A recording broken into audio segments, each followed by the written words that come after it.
நம்பிக்கை நம்பிக்கை நம்பிக்கை நம்பிக்கை இல்லாமல் நாளை இல்லை. என் தங்கச்சியை ஜெயில அடைச்சு அவ வாழ்க்கையை கெடுக்கணும்னு ஆசை. அதுக்கு ஒரு சந்தர்ப்பம் கிடைச்சது, பயன்படுத்திக்கிட்டாங்க. எங்க அம்மா ஏன் இப்படி நடந்துக்கிறாங்கன்னு எனக்கு புரியலங்க. ஏற்கனவே அவங்க செஞ்ச பாவத்துக்கு தான் நான் இன்னைக்கு தண்டனை அனுபவிச்சுட்டு இருக்கேன். இப்போ ஒரு கர்ப்பிணி பெண்ணை தூக்கி உள்ள போட்டிருக்காங்க. இதெல்லாம் எங்க கொண்டு போய் விட போதா எனக்கு தெரியலங்க. அவங்க எப்படியாவது போட்டாருனா என் தங்கச்சி வாழ்க்கையை பத்தி நினைச்சாலே எனக்கு ரத்த கண்ணீரா வருதுமா. ஜெயந்தி ஒரு சாதாரண கிளர்க்கே வாதியார கல்யாணம் பண்ணிருந்தா கூட அவ சந்தோஷமா இருந்திருப்பா. கோடீஸ்வரம் வீட்டுல வாழ்க்கப்பட்டு அவ வாழ்க்கைய நிம்மதி இல்லாம போச்சு. சரிங்க, இப்போ இத பத்தி கவலைப்பட்டுட்டு இருந்தா எதுவும் நடக்காது. இதுக்கெல்லாம் காரணம் அம்மா தானே. அவங்கள போய் பார்த்து எப்படியாவது அண்ணிய வெளியே கொண்டு வரதுக்கு முயற்சி பண்ணுங்க. வாங்க மாப்பிள்ள. அருணா வரல? அருணா இங்க வரமாட்டான். ஏன் மாப்பிள்ள அவ ஏன் வரமாட்டான்னு சொல்றீங்க? அவ எப்ப வேணாலும் வரலாம். இது அவளோட வீடு. அவ என் பொண்ணு மாப்பிள்ள. அவ என் மனைவி. 20 வருஷமா என் பொண்ணா வளர்ந்ததுக்கு அப்புறமா தான் அவ உங்களுக்கு மனைவி ஆயிருக்கா. முதல்ல அது ஞாபகம் இருக்கட்டும். நான் இங்க வந்தது உங்க உரிமை பிரச்சனையை பேசுறதுக்கு இல்ல. என் தங்கச்சிக்கு எதிரா எதுக்கு இவ்வளவு தீவிரமா இறங்கி இருக்கீங்க? என்ன மாப்பிள்ள சொல்றீங்க? சும்மா புரியாத மாதிரி பேசாதீங்க. என் தங்கச்சி மேல நடவடிக்கை எடுக்க சொல்லி போலீஸை தூண்டி விட்டதை நீங்க தானே. என்ன மாப்பிள்ள இது? இதெல்லாம் நான் செய்யறதுக்கு நான் என்ன போலீஸ் மந்திரியா? நந்தினிக்கு பாராட்டு விழா நடத்தினவங்களை தூண்டி விட்டு அவங்கள போலீஸ் ஸ்டேஷன் வரவழைச்சதே நீங்க தானே. அது என்னோட கடமை. நான் அந்த அசோசியேஷன்ல முக்கிய பொறுப்புல இருக்கேன். நான் தான் கம்ப்ளைண்ட் கொடுத்தாகணும், வேற வழி இல்ல. என் தங்கச்சியை மாட்டி விடணும்னு நீங்க போட்ட திட்டம் வந்து. மாப்பிள்ள, ஜெயந்தி உங்க தங்கச்சி மட்டும் இல்ல, என்னோட மருமக. அவளை மாட்டி வைக்கிறதுல எனக்கு என்ன லாபம்? மகனே இல்லன்னு விரட்டி அடிச்சிட்டீங்க, மருமகளுக்கா நீங்க மதிப்பு கொடுக்க போறீங்க? இங்க பாருங்க, தயவு செஞ்சு என் தங்கச்சி வாழ்க்கையில இனிமே குறுக்கிடாதீங்க. நான் உங்ககிட்ட கேட்டுக்கிறதெல்லாம் இது ஒன்னே ஒண்ணுதான். இப்போ அவ பிள்ளைய சுமந்துட்டு இருக்க ஒரு தாய், அதுக்காகவாவது ஜெயந்தி வாழ்க்கையை கெடுக்காதீங்க. யார் வாழ்க்கையும் கெடுத்து எனக்கு பழக்கம் இல்ல மாப்பிள்ள. வசந்த விரட்டிட்டேன்னு சொன்னீங்களே, உண்மை என்னன்னு உங்களுக்கு தெரியாது. வசந்தோட தனி கொடுத்தன போகணும்னு ஆசைப்பட்டதே ஜெயந்தி தான். அவ ஆசையை கெடுக்க வேண்டான்னு தான் நானே வசந்த போக சொன்னேன். அம்மாவையும் பிள்ளையும் பிரிச்ச பாவத்தை பண்ணினதே ஜெயந்தி தான். என் தங்கச்சிக்கு என்னைக்கும் இந்த மாதிரி பிரிச்சு வைக்கிற கீழ்த்தரமான வேலை எல்லாம் அவளுக்கு தெரியாது. அப்போ அவளுக்கு பாம்பு வைக்கிற வேலை தான் தெரியும் சொல்றீங்களா? இங்க பாருங்க, உங்களை பத்தி எனக்கு நல்லா தெரியும். என் மனைவிக்கு குழந்தைய பெத்துக்க முடியாத பெரிய பாக்கியத்தை கொடுத்தவங்க நீங்க தானே. இதே வேற ஒரு ஆம்பளையா இருந்திருந்தா உங்க பொண்ணை இந்நேரம் வீட்டை விட்டு விரட்டி அடிச்சிருப்பான். ஆனா நான் அப்படி செய்ய மாட்டேன். ஒண்ணு மட்டும் நல்லா தெரிஞ்சுக்கங்க, என் தங்கச்சி வாழ்க்கையில மட்டும் ஏதாவது பாதிப்பு ஏற்பட்டுச்சு, நான் எரிமலை ஆயிடுவேன்.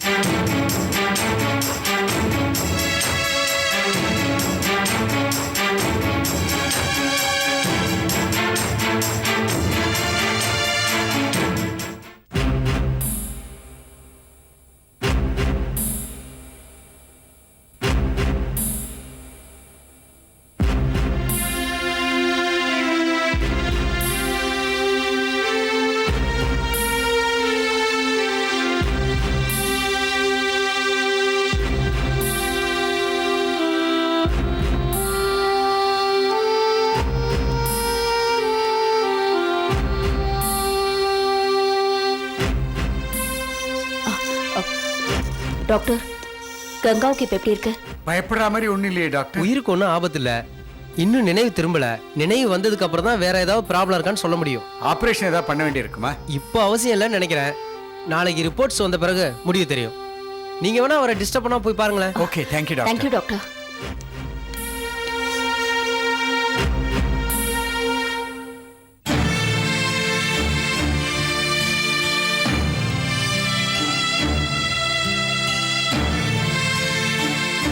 என்ன காப்பாத்த போய் தானேமா கங்காவுக்கு இந்த நிலைமை.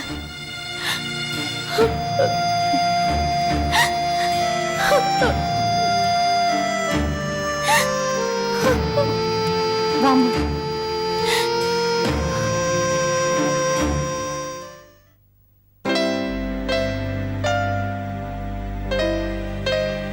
வணக்கங்க. வாங்க பிரேம், எப்படி இருக்கீங்க? ஆ உங்ககிட்ட கொஞ்சம் பேசணும். எனக்காக ஒரு 5 நிமிஷம் ஒதுக்க முடியுமா? தாராளமா பேசலாம். ஏதாவது சாப்பிட்றீங்களா? இல்லை வேண்டாங்க. வாங்க உட்காந்து பேசலாம். உங்க பிஸியான நேரத்தில் உங்களை பார்க்க முடியுமோன்ற பரிதவிப்பில் வந்தேன். உங்களை பார்த்ததே ரொம்ப ஆறுதலாக இருக்குங்க. சொல்லுங்க, என்ன விஷயம்? என் தங்கச்சி ஜெயந்தியை எல்லாம் எனக்கு தெரியும் பிரேம். நேத்து தான் நானும் வசந்தும் ஜெயிலில் போய் ஜெயந்தியை பார்த்துட்டு வந்தோம். ஜெயந்தி மேலே எந்த தப்பும் இல்லை டாக்டர். அவ சின்ன வயசுல படிக்கிற காலத்திலேயே யாராவது பட்டாம்பூச்சி பிடிச்சி வச்சிருந்தா கூட அதோட சுதந்திரத்தை ஏன் பறக்கிறீங்கன்னு சொல்லி அந்த பட்டாம்பூச்சி பறக்க விட்டுருவா. அப்படிப்பட்ட என் தங்கச்சி இன்னைக்கு ஜெயிலில் அகப்பட்டு கிடக்குறா. இதுல ஏதோ பெரிய சதித்திட்டம் இருக்குன்னு நினைக்கிறேன். சிந்தாமணியம்மா தான் இந்த விஷயத்துல பின்னாடி இருந்து செயல்படுறாங்க. என் தங்கச்சி எப்படியாவது ஒழிச்சுன்றதுதான் அவங்களோட எண்ணமே டாக்டர். எதுக்கு? மத்தவங்களை ஒழிக்கிறனால அவங்களுக்கு என்ன லாபம்? மற்றவங்களை கொத்துறதுனால பாம்புக்கு என்ன லாபம் டாக்டர்? அந்த மாதிரி தான் சிந்தாமணி அம்மா. அவங்க உங்க மாமியார் தானே, நீங்களே போய் அவங்க கிட்ட பேசலாமே. நான் உங்களை என் மாமியார்னு சொல்லிக்கிறது இல்லை. நான் அந்த வீட்டுக்கும் போறது இல்லை. இருந்தாலும் என் தங்கச்சி எப்படியாவது ஜெயில இருந்து வெளில கொண்டு வரணும்னு நான் அவங்கள போய் பார்த்தேன். எந்த பிரயோஜனமும் இல்லை. அவங்க எந்த உதவி செய்ய மாட்டாங்க டாக்டர். நீங்க தான் எப்படியாவது எனக்கு உதவி பண்ணணும். கிருஷ்ணா விஷயத்துல நீங்க எப்படி எனக்கு உதவியா இருந்தீங்களோ அதே மாதிரி ஜெயந்தி எப்படி வெளியில கொண்டு வரணும்னு நான் யோசிக்க ஆரம்பிச்சிட்டேன். அதனாலதான் ஜெயந்தியை போய் பார்த்துட்டு வந்தேன். நீங்க ஒன்றும் கவலைப்படாதீங்க.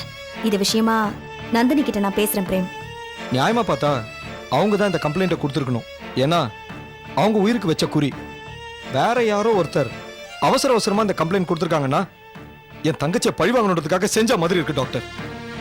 நீங்க ஒன்றும் கவலைப்படாதீங்க பிரேம். ஒரு கர்ப்பிணி பொண்ணை ஜெயில போட்டு அடைக்கிறது எந்த விதத்துலயும் நியாயம் இல்லை. அவ மேல எந்த தப்பும் இல்லாத போது தெய்வம் கூட அதை பொறுத்துக்காது. நம்ம ஜெயந்திக்கு நல்லதுதான் நடக்கும். வாங்க அண்ணே, இவர் மிஸ்டர் பிரேம், நம்ம ஜெயந்தியோட அண்ணன். வாங்க. வணக்கம். இவரு உங்களுக்கும் வேண்டப்பட்டவர் தான் அண்ணே. இவர் தான் அருணாவோட ஹஸ்பண்ட்.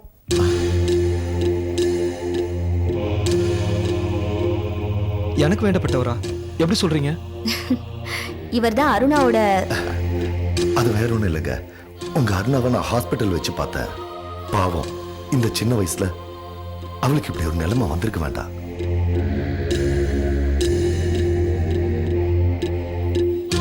நிச்சயமா இந்த சோதனைக்கெல்லாம் சீக்கிரம் ஒரு முடிவு தெரிஞ்சிடும். நீங்க யாருக்கு எந்த துரோகமும் பண்ணல. கடவுளோட பார்வை உங்க பக்கம் ஒரு நாள் நிச்சயமா திரும்பும். ரொம்ப நன்றிங்க. உங்களை மாதிரி பெரியவங்க கிட்ட பேசுனதுனால மனசுக்கு ரொம்ப ஆறுதலா இருக்கு. வரேங்க. வாங்க. வரேன் டாக்டர். வாங்க.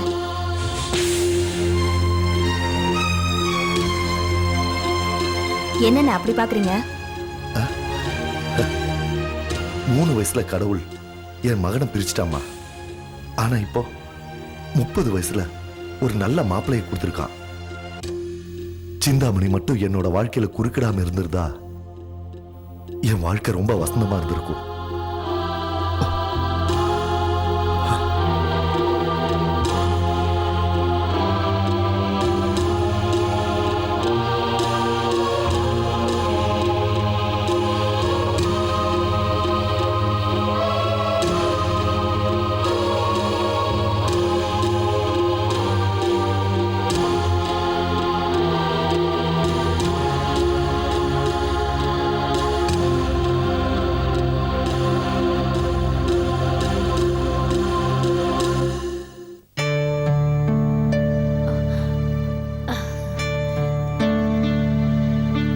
விசாலமா, விசாலமா, வாங்க டாக்டர்.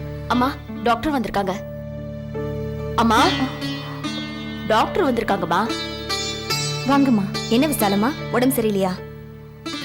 அதெல்லாம் ஒண்ணும் இல்ல. இப்படிதான் டாக்டர், ஜெயந்தி அரெஸ்ட் ஆனதுல இருந்து அம்மா எப்ப பார்த்தாலும் ஏதாவது ஒரு நினைவுல இருக்காங்க.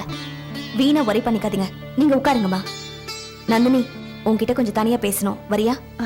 வாங்க.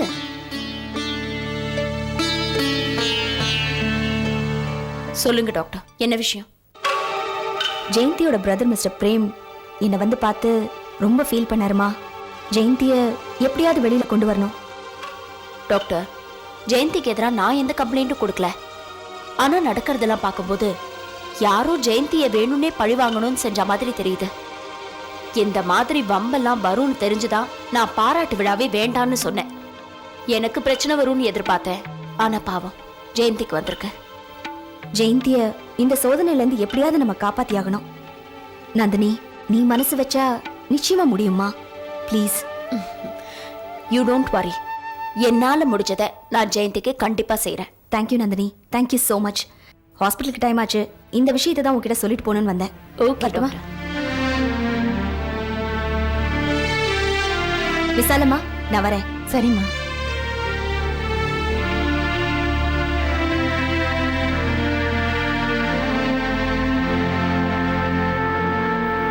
அம்மா, என்னம்மா உடம்பு சரியில்லையா? அதெல்லாம் ஒன்றும் இல்லைம்மா. ஜெயந்தியை ஜெயிலேருந்து ரிலீஸ் பண்ணணும்னு டாக்டர் எடுத்துக்கிற அளவுக்கு கூட நான் முயற்சி பண்ணலையம்மா. அம்மா, ஜெயந்தி ஜெயில இருக்கிறது உங்க மனசுல இவ்ளோ பெரிய பாதிப்பை ஏற்படுத்தும்னு நான் நினைக்கவே இல்லை. ஜெயந்தி வசந்தோட மனைவி. அவ ஏன் மருமகம்மா? நீ நினைச்சா ஜெயந்தியை ஜெயிலேருந்து வெளியே கொண்டு வர முடியும். ஆனா அதுக்காக என் மகன் உன் காலில் வந்து விழணும்னு நீ எதிர்பார்க்கிறியம்மா?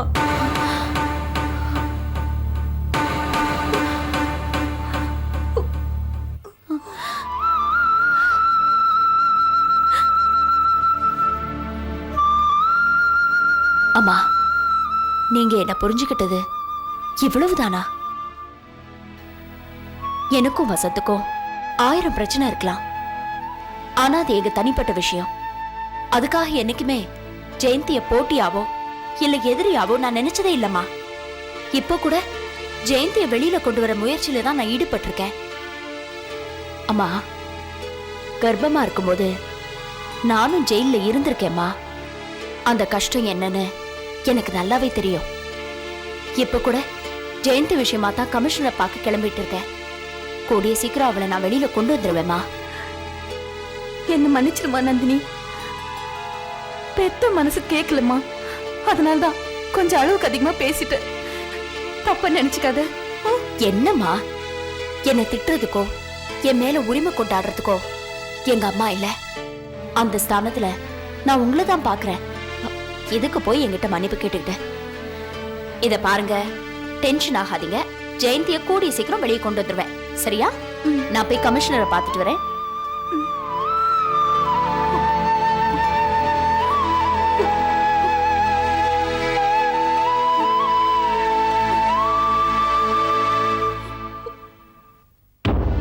சொல்லுங்கம்மா, என்ன விஷயமா என்ன பார்க்க வந்திருக்கீங்க? சார், அன்னைக்கு பாராட்டு விழால வெடிச்ச பாம்புக்கும் நீங்க அரெஸ்ட் பண்ணி வச்சிருக்கிற ஜெயந்திக்கும் எந்த சம்மதமும் இல்ல. கைது பண்றதுதாம்மா எங்களோட வேலை. அவங்க குற்றவாளியா இல்லையான்னு முடிவு பண்ண வேண்டியது கோர்ட்டு தான். கரெக்ட் தான் சார். ஆனா எனக்காக ஒரு அப்பாவி பொண்ணு ஜெயில இருக்கிறத நான் விரும்பல. அதுவும் நீங்க கைது பண்ணி வச்சிருக்கிறது வயத்துல புள்ளைய சுமந்துட்டு இருக்கிற ஒரு கர்ப்பிணி பொண்ணு.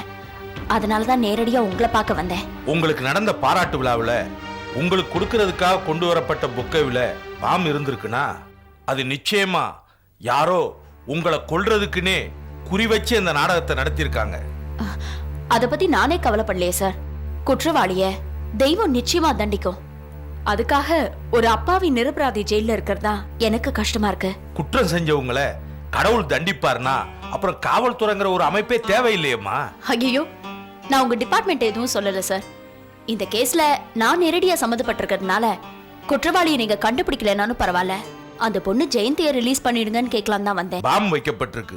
இது பொது வழக்கா பதிவு செய்யப்பட்டிருக்கதால இந்த மாதிரி கேஸ்ல யாரும் வந்து கம்ப்ளைண்ட் கொடுக்கணும்னு நாங்க எதிர்பார்க்க மாட்டோம். நீங்களே நினைச்சாலும் இல்ல கம்ப்ளைண்ட் கொடுத்தவங்களே வேணான்னு சொன்னாலும் போலீஸோட விசாரணையை நிறுத்த முடியாது. காந்திஜியை கோட்சே சுட்டு கொன்னப்ப கோட்சேவை மன்னிச்சு விட்டுடுங்கன்னு சொல்லி காந்தியோட பையன் ஹோம் மினிஸ்டருக்கு லெட்டர் கொடுத்தாரு. ஆனா கோட்சே விடுதலை செய்யப்படல, தண்டிக்க தான் பட்டான். அதே மாதிரி பாதிக்கப்பட்டவங்க குற்றவாளியை விடுதலை செஞ்சிருங்கன்னு சொன்னா அது முடியாதுமா. ஒரு அப்பாவி பொண்ணு பாதிக்க கூடாதுன்னு தான் உங்களை பார்க்க வந்தேன். ஜெயந்தியோட அந்த விழாவில் சம்பந்தப்பட்ட எல்லாரையுமே கைது பண்ணியிருக்கோம்மா. அவங்களெல்லாம் நாங்க கைது பண்ணி விசாரணை பண்றோங்கிறதுக்காக மட்டுமே அவங்கெல்லாம் குற்றவாளி ஆயிட மாட்டாங்க. கொஞ்சம் வெயிட் பண்ணுங்கம்மா, பாப்போம். Thank you very much sir. நான் வரேன்.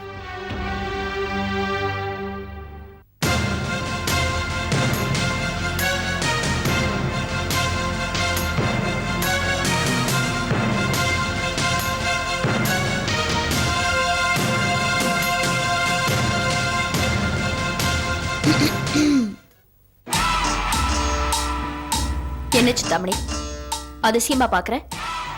இவ எப்படி உயிரோடு இருக்கான்னு அதிர்ச்சியா இருக்கா? பாவம் சிந்தாமணி, நீயும் எவ்வளவோ முயற்சி பண்ற, ஆனா உன் வேலை எதுவும் என்கிட்ட எடுபடல. ஏய், இனிமேலாவது என்ன எப்படி அழிக்கணுங்கிறத பத்தி யோசிக்காம நீ எப்படி வாழ போறங்கிறதுக்கு வழிய பாரு. உன் பாராட்டு விழாவுக்கும் பாம்பு வெடிச்சதுக்கும் எனக்கும் எந்த சம்பந்தமும் இல்ல. நான் உனக்கு எதுவுமே கேட்கலையே, அப்புறம் நீயா எதுக்கு சொல்ற?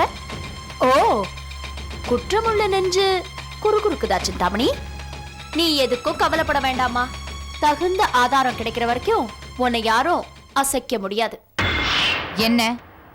என்ன மிரட்டி பாக்குறியா?